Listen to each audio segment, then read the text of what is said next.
안녕하세요, 캄보디아 여러분. 저는 감동팀의 서기 김태훈입니다.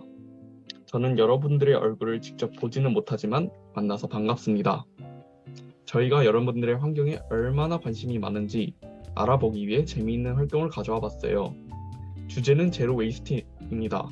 어렵지 않으니까 재미있게 들어주시면 감사하겠습니다. 그럼 지금부터 저희의 제로 웨이스트 도전기 시작해 보겠습니다. 먼저 제로 웨이스트란 무엇일까요?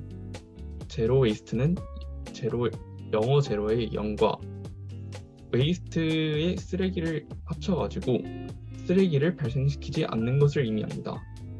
결국 우리의 목표는 쓰레기를 만들지 않는 것이에요.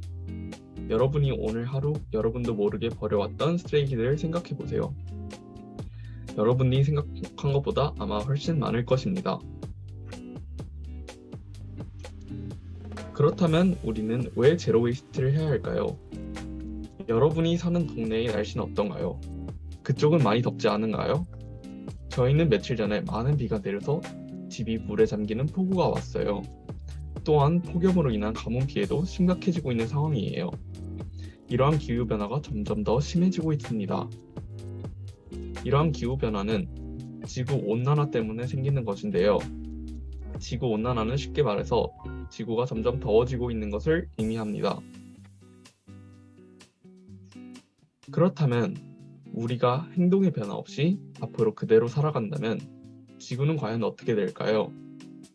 지구의 평균 기온은 점점 올라가고 폭염과 폭우뿐만이 아닌 태풍, 비해 등 다양한 이상기후들이 생겨날 거예요. 이 표를 보시면 1900년대 대비해서 지구의 온도가 1.5도만 올라가도 극한기온은 8.6배로 많아지고 가뭄은 2.4배로 증가하고 강수량은 1.5배로 늘어요. 쉽게 생각하면 여러분들이 체온이 1.5도만 올라가도 아픈 만큼 지구도 지금 많이 아픈 상황이라는 것을 알아주셨으면 감사하겠어요. 그렇기 때문에 우리와 사회와 국가 등 다양한 노력을 해야 하는데 개개인인 우리가 할 수 있는 노력인 지구를 지키는 방법, 제로 웨이스트를 소개해 주려고 합니다. 이러한 제로 웨이스트를 하면 얻을 수 있는 효과가 어떤 것이 될까요? 첫 번째로는 온실가스를 줄일 수 있고, 두 번째로는 쓰레기를 줄일 수 있고, 세 번째로는 오래 사용이 가능하다는 효과를 얻을 수 있습니다. 그래서 핵심은 하나의 제품을 오랫동안 사용하는 것입니다. 다회용품을 사도 한 번만 사용하면 그것은 제로 웨이스트가 아니니 유념해 주세요. 우리 모두 환경을 보호해봐요. 저희는 이러한 이유로 제로 웨이스트를 소개해 드렸으니 여러분들이 할 수 있는 제로 웨이스트 활동들을 몇 가지 소개해 드리려고 해요. 먼저 천연 제품, 다회용 제품, 플라스틱 줄이기가 있고, 또한 텀블러 사용, 천연 수세미, 다회용 빨대, 장바구니와 같은 제품을 사용해서 제로 웨이스트를 할 수도 있고, 분리배출을 잘하는 것도 하나의 노력이에요. 그렇다면 이제 저희의 소개는 끝났고 저희 친구들이 직접 해본 제로 웨이스트 활동을 소개시켜 줄게요. 안녕하세요. 저는 이번 캄보디아 팀에서 팀장으로 활동하게 된 권현진입니다. 제가 오늘 여러분에게 소개시켜주고 싶은 브랜드는 이런 업사이클링 샴푸바 패키지인데요. 여기 안에는 샴푸바, 컨디셔너, 바디워시까지 있고요. 비누 형태로 되어 있어서 플라스틱을 쓰지 않는다는 장점을 가지고 있습니다. 현재 저는 여행 중인데 이걸 한 번씩 가지고 다니면서 다른 분들에게 소개시켜드리고 즉 플라스틱을 쓰지 않고 친환경 성분으로 사용하게 될 수 있어서 정말 많은 환경적인 도움이 될 것 같아서 여러분에게 소개시켜드리고 싶었습니다. 감사합니다. 안녕하세요. 저는 이번 캄보디아 B팀의 서기를 맡게 된 안채현이라고 합니다. 저는 오늘 하루 동안 환경 5번 생각하기를 실천해 보도록 하겠습니다.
이화스렁 학교 선생님 여러분, 저는 이영은이라고 하고요.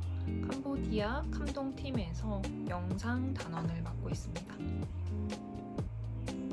저는 집 근처에 있는 제로 웨이스트 샵에 방문을 해볼 건데요.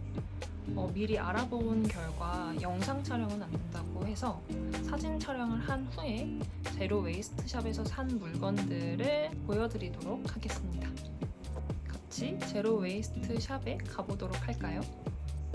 화장품을 판매하고 있는 제로 웨이스트 샵입니다. 외부에는 화장품 용기를 분리수거를 할 수 있게 만들어 놓은 곳이 있었는데요. 많은 병뚜껑과 화장품 용기들이 분리 배출된 모습을 볼 수 있었어요.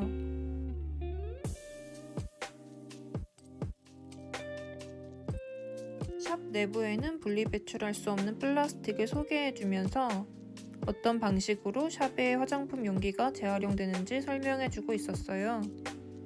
화장품들은 가운데 투명 페트병처럼 재활용하여 판매하고 있었습니다.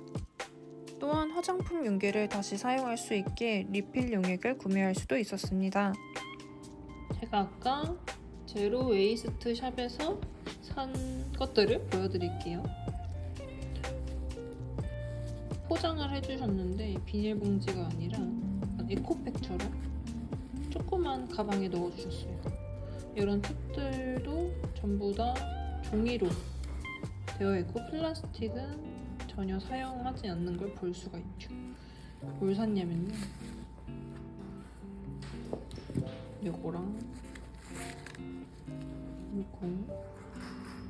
이거는 사은품으로 주셨습니다. 얘는 천연 루파 스펀지라고 하는데, 루파 나무 열매를 잘라서 자연 그대로 상태로 압축한 건조한 천연 스펀지라고 해요. 이거를 수세미 대용으로 사용하면 됩니다. 그리고 바디 스펀지로도 사용할 수 있대요. 몸을 씻을 때 사용할 수 있다고 하네요. 그리고 이거는 여행용 바디워시랑 샴푸입니다. 조그맣 귀여운데 이 용기가 리사이클링된, 재활용된 플라스틱이라고 하네요. 그래서 이걸 다 쓰고 나서 제로 웨이스트 샵에 갖다 주면은 이걸 다시 또 재사용한다고 해요. 그리고 이 봉투, 천 같은 이 봉투도 비누 거품이라고 해서 얘로 비누를 넣어서 거품을 만들 수 있게끔 만들어준 봉투입니다. 얘를 넣고 다니면서 비누 거품망으로도 사용할 수 있겠죠. 그리고 이 빗도 그냥 플라스틱이 아니라 보면은 사용 후 버린 플라스틱을 재활용해서 만든 제품이라고 해요. 100% 리사이클드 플라스틱 콘. 짠! 저는 이렇게 제로 웨이스트 물건을 사서 사용을 할 예정입니다. 여러분도 제로 웨이스트에 같이 동참해주세요. 안녕하세요. 이화스렁 학교 학생분들. 저는 그린봉사단 감동스러워의 이지수 단원입니다. 제가 오늘 소개해드릴 일상 속 제로 웨이스트 습관은 중고거래입니다. 한국에는 이 당근마켓이라는 중고거래 플랫폼이 존재합니다. 나에게 필요 없는 물건은 주변에 사는 이웃들에게 판매하고 반대로 이웃들에게 물건을 살 수도 있습니다. 실제로 저도 이 LED 전구와 가습기를 더 이상 쓰지 않아 판매할 예정이고, 몇 달 전에는 이 닌텐도를 중고거래로 구매하였습니다. 이제는 필요한 물건이 생겼을 때 마트에 가기보다는 중고거래를 알아보는 습관이 생겼습니다. 학생 여러분들도 내가 필요하지 않은 물건을 주위 가족들 그리고 친구들과 공유해보는 게 어떨까요? 감사합니다. 안녕하세요. 감동 최희영 단원입니다. 제가 실천하고 있는 제로 웨이스트 행동을 공유해드리고자 합니다. 제가 일상생활 속에서 자주 이용하는 물품을 가지고 왔습니다. 짜잔! 바로 다회용 빨대입니다. 이건 스테인리스 빨대, 이건 실리콘 빨대인데요. 카페에 가면 대부분 이런 플라스틱 빨대를 사용하게 되잖아요. 그러나 이런 플라스틱 빨대는 한번 사용하고 버려져 재활용되지 않는 쓰레기입니다. 플라스틱은 장기간의 분해 과정에서 미세 플라스틱을 배출하고 이것이 강과 바다로 흘러들어가 해양 생태계를 파괴시키고 있습니다. 그래서 저는 일상에서 이 다회용 빨대를 들고 다니면서 환경을 지키는 행동을 하고 있습니다. 짜잔! 편하게 음료도 마시면서 환경도 지킬 수 있는 행동이라서 적극적으로 실천하고 있습니다. 다음으로는 이 튜브 타개를 소개하고 싶습니다. 이건 치약과 같은 튜브형 제품을 다 사용할 수 있도록 도와주는 물건입니다. 튜브형 제품은 마지막까지 남김없이 사용하기 어렵다는 단점이 있어요. 그럴 때 이 튜브 타개를 이용하면 낭비하지 않고 끝까지 사용할 수 있습니다. 제가 이 튜브 타개를 가져온 데는 한 가지 이유가 더 있는데요. 사실 이 물건은 단순한 튜브 타개가 아닙니다. 바로 이런 플라스틱 뚜껑과 같은 작은 플라스틱 쓰레기를 분쇄하여 만들어진 업사이클링 제품입니다. 이 병뚜껑과 같은 작은 플라스틱 쓰레기는 선별 공정에서 분리가 되기 어려워 재활용이 될 수 없다고 합니다. 이런 재활용이 안 되는 플라스틱 쓰레기를 활용해서 업사이클링 제품을 만들다니 정말 대단하지 않나요? 그래서 저도 일상생활 속에서 플라스틱 뚜껑을 모으는 실천을 하고 있습니다. 어때요? 벌써 꽤 많이 모였나요? 이 플라스틱 뚜껑을 플라스틱 방앗간에 전달할 예정입니다. 이 뚜껑들이 생활에 도움이 되는 업사이클링 제품으로 재탄생할 수 있다는 사실이 정말 신기하지 않나요? 여러분도 환경을 지키기 위해 일상생활 속에서 제로 웨이스트를 실천해보세요. 수고하셨습니다.